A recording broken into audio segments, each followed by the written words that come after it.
की बात धर्मवीर कंपनी ने हमें एक ऑर्डर दिया है जिसके अंतर्गत 2 फिलिप्स टीवी हमें उन्हें देने हैं और एक लेनोवो का G560 का लैपटॉप हमें देना है, और ये जो डिलीवरी है वो 15/4/2010 को ड्यू है। हमारी एंट्री की डेट यहाँ पे 8/4/2010 है। इस ट्रांजैक्शन को करने के लिए हमें सेल्स ऑर्डर क्रिएट करना पड़ेगा। इसके लिए देखिए हम बटन टूल बार के अंतर्गत यहाँ सेल्स ऑर्डर का बटन है, आप यहाँ से सेल्स ऑर्डर सिलेक्ट कर सकते हैं, और यदि आप चाहे तो Alt F5 के साथ शॉर्टकट का प्रयोग करके भी सेल्स ऑर्डर क्रिएशन स्क्रीन प्राप्त कर सकते हैं। यहां मैं क्लिक कर देता हूं, मेरे पास सेल्स ऑर्डर की स्क्रीन अवेलेबल हो जाएगी। देखिए यहां पे सेल्स ऑर्डर का नंबर अवेलेबल है और यहां पे डेट आपके पास अवेलेबल है। हमारी जो डेट है वो 8 तारीख है, तो यहां मैं 8 एंटर कर देता हूं। जैसे ही एंटर करता हूं मेरे पास पार्टी का नाम अवेलेबल हो जाता है। आप यहां पे देखिए लिस्ट ऑफ लेजर अकाउंट्स हमारे पास अवेलेबल हो जाता है। लिस्ट ऑफ लेजर अकाउंट में से जो कंपनी हमें ऑर्डर प्लेस कर रही है उसको हम सिलेक्ट कर लेंगे। देखिए हमारे पास धर्मवीर एंड कंपनी का ये ऑर्डर है, तो धर्मवीर एंड कंपनी को हम सिलेक्ट कर लेते हैं। यहाँ पे बायस डिटेल के अंतर्गत देखिए सारी इंफॉर्मेशन स्वयं ही भर ली गई, क्योंकि हमने जब अकाउंट्स बनाए थे तो इनकी जानकारी दी थी। जब हमने लेजर्स क्रिएट किए थे तो सारी इंफॉर्मेशन वहां हमने स्टोर की थी। इसी तरह से अगर ऑर्डर डिटेल्स आपके पास अवेलेबल है या रिसीव डिटेल्स अवेलेबल है तो वो भी आप भर सकते हैं। इसी के साथ आपका बस यहाँ ऑर्डर नंबर हमें देना है, तो जो ऑर्डर नंबर मेरे पास है सेल्स का वो 202 है। यहाँ मैं एंटर कर देता हूँ। आपके पास सेल्स लेजर मुझे सिलेक्ट करनी है, लिस्ट ऑफ लेजर अकाउंट में सेल्स को सिलेक्ट कर लें। यहाँ हमें उस सेल्स ऑर्डर को रिकॉर्ड करना है आइटम वाइज जो धर्मवीर कंपनी हमें देना चाहती है।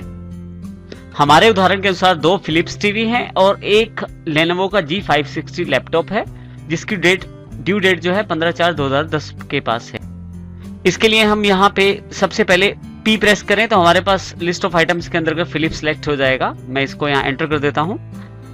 जो ड्यू डेट है मुझे उसकी जानकारी देनी है। हमारे जो सेल्स ऑर्डर की ड्यू डेट 15 तारीख है, तो यहाँ मैं 15 एंटर कर देता हूँ। जैसे एंटर प्रेस करता हूँ मैं गोडाउन की जानकारी दे सकता हूँ जहां से ये क्वांटिटी इश्यू होने वाली है। मैं यहाँ से मेन लोकेशन एंटर कर देता हूँ, क्योंकि मेन लोकेशन से मुझे ये क्वांटिटी सप्लाई करनी है। कितने पीस मुझे फिलिप्स टीवी के सप्लाई करने हैं उसकी जानकारी मुझे यहाँ देनी।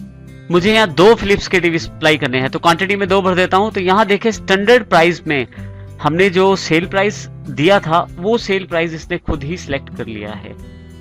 ये खास बात है, जब हम सेट स्टैंडर्ड प्राइस करते हैं स्टॉक आइटम क्रिएट करते समय जो स्टैंडर्ड कॉस्ट प्राइस होता है वो हम परचेज ऑर्डर में ऑटोमेटिकली सिलेक्ट हो जाता है, और जो स्टैंडर्ड सेल प्राइस होता है वो ऑटोमेटिकली आपके सेल्स ऑर्डर में सिलेक्ट हो जाता है। अब जैसे एंटर करते हैं हम यहाँ पे देखिए दोनों टीवी का अमाउंट यहाँ अवेलेबल हो गया है, क्योंकि हमने फिलिप्स का आइटम एलोकेट कर दिया है। अब यहाँ से हम ब्लैंक पे एंटर करके वापस आ जाते हैं अपनी main sales order creation screen के पास। यदि आप यहाँ देखें तो दोनों पीस की जानकारी यहाँ अवेलेबल है। 14,500 जो कि हमारा सेल्स का स्टैंडर्ड रेट है वो जानकारी यहाँ अवेलेबल है, और टोटल अमाउंट भी यहाँ अवेलेबल हो गई है। मैं जैसे यहाँ एंटर करता हूँ तो दूसरी आइटम के लिए यहाँ पे जगह अवेलेबल हो जाएगी। अब जो मैं दूसरी आइटम चाहता हूँ वो लेनोवो का लैपटॉप है, तो जैसे ही मैं L टाइप करता हूँ देखिए यहाँ G560 लैपटॉप को लिस्ट ऑफ आइटम्स में मैं सिलेक्ट कर लेता हूँ। अब यहाँ पे जो इसकी ड्यू डेट है पहले मुझे उसकी जानकारी देनी है। ड्यू डेट बिल्कुल सेम है, 15 तारीख ही रहेगी दोनों की। जैसे एंटर करता हूँ कौन से गोडाउन से मुझे डिलीवरी देनी है, तो मैं मेन गोडाउन से डिलीवरी देना चाहता हूँ, तो मेन लोकेशन यहाँ सिलेक्ट कर लेता हूँ। कितनी क्वांटिटी मुझे देनी है, तो सिर्फ एक लैपटॉप मुझे देना है, एक क्वांटिटी भर देता हूँ। जैसे ही एंटर करता हूँ अब की बार यहाँ कोई रेट मेरे पास अवेलेबल नहीं है। यदि आपको ध्यान हो तो स्टॉक आइटम्स क्रिएट कर रहे थे जब हम, तो हमने टीवी सेगमेंट के लिए तो हमने स्टैंडर्ड कॉस्ट रेट और स्टैंडर्ड सेल रेट तो हमने डिसाइड किया था, लेकिन लैपटॉप्स के केस में हमने ऐसा कोई भी रेट डिसाइड नहीं किया था। हमने किसी भी तरह का सेल रेट डिसाइड नहीं किया था। इसका अर्थ यह है कि अब मैन्युअली मुझे यहाँ रेट एंटर करना पड़ेगा। यही अंतर है जब हम अपने स्टैंडर्ड रेट्स को सेट कर लेते हैं आइटम्स क्रिएट करते समय।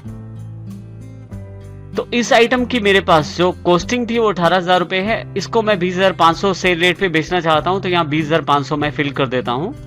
जैसे एंटर प्रेस करता हूं ये रेट मेरे पास यहाँ अवेलेबल हो जाता है।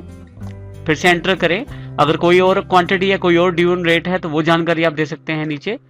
ब्लैक छोड़ के जैसे आप एंटर करते हैं आपके पास यहाँ आपने जो रेट दिया है इस बार, सेल रेट जो दिया है सेल्स ऑर्डर में, उसके अकॉर्डिंग यहाँ पे टोटल अमाउंट अवेलेबल हो जाएगी और दोनों आइटम्स का टोटल भी आपके पास यहाँ अवेलेबल हो जाएगा। इस प्रकार से हम सेल्स ऑर्डर को क्रिएट कर रहे हैं। जैसे हम यहाँ से एंटर करते हैं, ब्लैंक छोड़ते हुए अगर आप एंटर करते हैं तो आप नीचे आ जाते हैं नरेशन वाले बॉक्स में। जो आप नरेशन टाइप करना चाहते हैं वो टाइप करें। नरेशन देने के पश्चात जैसे आप एंटर प्रेस करते हैं, एक्सेप्ट का मैसेज आपके साथ पास है। जैसे आप इसे यस करें, आपका सेल्स ऑर्डर यहाँ पे तैयार हो जाता है। इस प्रकार से सेल्स ऑर्डर आप तैयार कर सकते हैं। इसमें जो हमने इंपॉर्टेंट बात सीखी वो ये है कि यदि आपकी आइटम क्रिएट करते समय आप यदि सेट करते हैं कॉस्ट रेट को और सेट करते हैं सेल रेट को, तो आपको यहाँ फिल करने की आवश्यकता नहीं रहती। परंतु यदि आप वहां पे स्टैंडर्ड सेल रेट सेट नहीं करते तो फिर आपको सेल्स ऑर्डर में वो रेट देना पड़ता है। हमने जो ऑर्डर प्लेस किया था सीएनसी एंड कंपनी के पास, वो हमें आज मिल गया है, यानी कि 12 तारीख को उसकी डिलीवरी हमें मिल गई है। जो हमने परचेज ऑर्डर दिया था और उसके बदले हमें जो डिलीवरी मिली, उसके लिए हमें यहाँ रिसीप्ट वाउचर हमें क्रिएट करना है, जिससे हम ये जानकारी दे पाए कि हमें गुड्स मिल गई हैं। तो इस प्रकार जो हम परचेज ऑर्डर देते हैं और जब हमें उसकी आइटम्स रिसीव हो जाते हैं तो उसके लिए हम रिसीप्ट नोट एक तैयार करते हैं। इस तरह के ट्रांजैक्शन को स्टोर करने के लिए हम टैली में रिसीप्ट नोट का प्रयोग करते हैं। गेटवे ऑफ टैली के अंतर्गत ट्रांजैक्शंस में हमारे पास इन्वेंट्री वाउचर्स उपलब्ध हैं। जैसे आप इसे सिलेक्ट करते हैं, आपके पास इन्वेंट्री वाउचर क्रिएशन स्क्रीन उपलब्ध हो जाती है। बाय डिफॉल्ट टैली वो वाउचर ओपन कर देता है जो लास्ट टाइम आपने यूज किया था। इसके अतिरिक्त आप राइट हैंड साइड पे देखें तो आपके पास जो बटन टूल बार है उसमें काफी सारे वाउचर्स यहाँ उपलब्ध हैं। यदि आप यहाँ देखें, हमारे पास रिसीप्ट नोट के लिए अल्ट्रा F9 के साथ आप रिसीप्ट नोट सेलेक्ट कर सकते हैं, रिसीप्ट नोट पे क्लिक भी कर सकते हैं। लेकिन यदि आप यहाँ ध्यान दें तो दोनों ऑप्शंस इस वक्त डिसेबल हैं। हमें सबसे पहले इन्हें एनेबल करना पड़ेगा, तभी हम इसका प्रयोग कर सकते हैं अपने इन्वेंट्री वाउचर्स में। एनेबल करने के लिए यहाँ से आप F11 या फीचर्स बटन को सिलेक्ट करें और एंटर करते हुए अगर यदि आप यहाँ देखें तो एडिशनल इन्वेंट्री वाउचर्स हैं, जिसमें हमें ट्रैकिंग नंबर यानी कि डिलीवरी और रिसीप्ट नोट्स को यस करना पड़ेगा। मैं यहाँ इन्हें यस कर देता हूं और यस करने के पश्चात यहाँ एंटर कर देता हूं, फिर से यस कर देता हूं। तो मेरे पास यदि आप ध्यान दे तो डिलीवरी और रिसीप्ट नोट दोनों जो हैं वो एनेबल हो गए हैं, क्योंकि मैंने जो परचेज ऑर्डर रिसीव किया था उसकी गुड्स की डिलीवरी हमें मिल चुकी है। तो यहाँ पे अब रिसीप्ट नोट मैं बनाना चाहूंगा। रिसीप्ट नोट पे क्लिक करते ही देखिए आपके पास ये स्क्रीन अवेलेबल हो जाती है। रिसीप्ट नोट के लिए आप अल्ट F9 का प्रयोग भी कर सकते हैं। सबसे पहले यदि आप यहाँ दें तो रिसीप्ट नोट नंबर 1 लिखा आ रहा है और यहाँ पे डेट है, आप वो डेट दें जिस डेट को आपको डिलीवरी मिली है। हमारी रिसीप्ट डेट यहाँ 12 तारीख है, तो यहाँ मैं 12 एंटर कर देता हूँ। उसके पश्चात जैसे ही एंटर करता हूँ, यहाँ रेफरेंस नंबर है, आप रेफरेंस नंबर दे सकते हैं या रेफरेंस दे सकते हैं जो आप देना चाहते हैं। फिर से एंटर करें, यहाँ पार्टी का नाम अवेलेबल हो जाएगा। हमारी जो पार्टी है वो सीएनसी कंपनी है। जैसे ही सी प्रेस करता हूं तो यहाँ सीएनसी सिटी के नाम से list of ledger account available हो जाते हैं, जिसमें सीएनसी सिटी को मैं सिलेक्ट कर लेता हूं। जैसे एंटर करता हूं मेरे पास यहाँ यदि आप देखें तो लिस्ट ऑफ ऑर्डर अवेलेबल हो जाता है।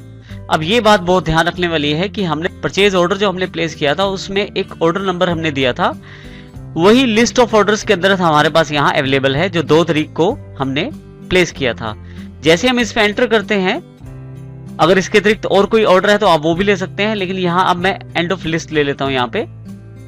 और इसी के अतिरिक्त अगर आपके पास कोई और रेफरेंस है तो वो भी दे सकते हैं। अभी ये ब्लैंक है और इसे एंटर कर देता हूँ। नीचे देखें तो सप्लायर डिटेल्स में खुद ही सीएनसी सिटी की सारी डिटेल्स फिल हो गई हैं। जो सेल टैक्स नंबर है आप वो दे सकते हैं यहाँ पे। जैसे ही मैं यहाँ एंटर करता हूँ यहाँ पे तो परचेज लेजर की जानकारी मांगी जाती है, जो कि लिस्ट ऑफ लेजर अकाउंट्स के अंदर परचेज है, और सिलेक्ट कर लेता हूँ उसे मैं। यदि आप यहाँ ध्यान दें तो रिसीप्ट नोट ने स्वयं ही सारी की सारी इंफॉर्मेशन फिल कर दी है, यानी कि जो ऑर्डर नंबर 101 था उसकी सारी डिटेल्स आपके पास यहाँ अवेलेबल हो गई हैं।